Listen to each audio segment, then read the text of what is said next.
Hello guys and welcome to the Guesstimate series.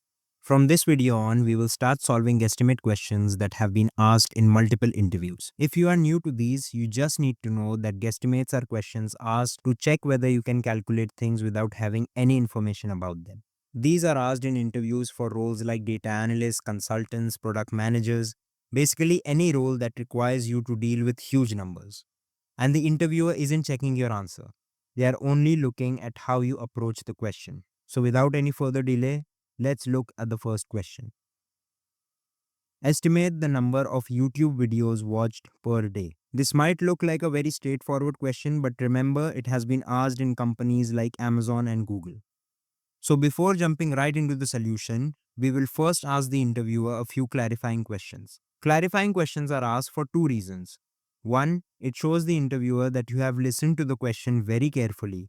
And secondly, it helps you to narrow down the scope of the question, which makes your calculations a whole lot easier. So a few questions that can be asked are: firstly, YouTube has two main forms of content, long form and short form. So which particular format are we considering for this question? Secondly, are we considering any specific devices for viewing the videos?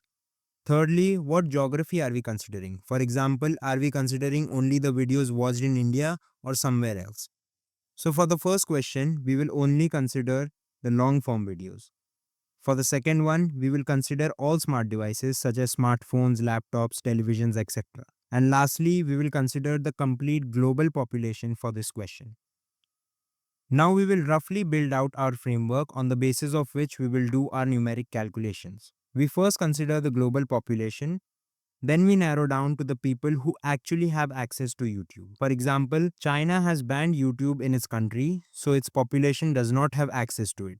So we do not include them in our calculation. Then we calculate the level of internet access. Then we move on to calculating the number of people that have access to a smart device on which to view the YouTube video. Then we exclude a few age groups that technically would not watch YouTube video. These are the ages below 10 and above 65. You can obviously include them also, as some percentage of them will be watching YouTube, but I have excluded them just to make my calculations easier. Then finally, we estimate the average time spent by a person on YouTube, which will give us the number of videos watched by them daily. Now that we have our framework ready, let's put in the numbers. Considering the global population to be 7.5 billion people, of these 1.5 billion people will not be able to access YouTube. So we subtract them from 7.5 billion and we get 6 billion. Next, we assume the internet penetration to be about 60%, which gives us around 3.6 billion people.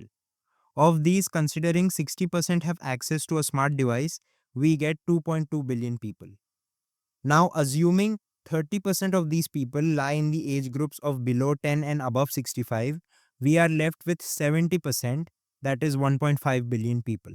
The time spent on YouTube can vary from person to person, but here we will consider that an average person spends around 40 minutes on YouTube daily. And considering a long form video to be about 10 minutes long, we get 4 long form videos watched by them daily. Finally, we multiply 4 videos by 1.5 billion people and we get 6 billion videos that are watched daily on YouTube. So the final answer that you can give in the interview is 6 billion long form videos are watched daily on all smart devices globally on YouTube. Now, if you have gotten the same answer, congratulations. And if you have solved through a different method and gotten a different answer, congratulations to you too. Because as long as your approach is good, the answer hardly matters. That's it for this video. I hope you learned something from this video, and if you have any suggestions on what guesstimates I should solve next, write it down in the comment section below. Until then, thanks for watching.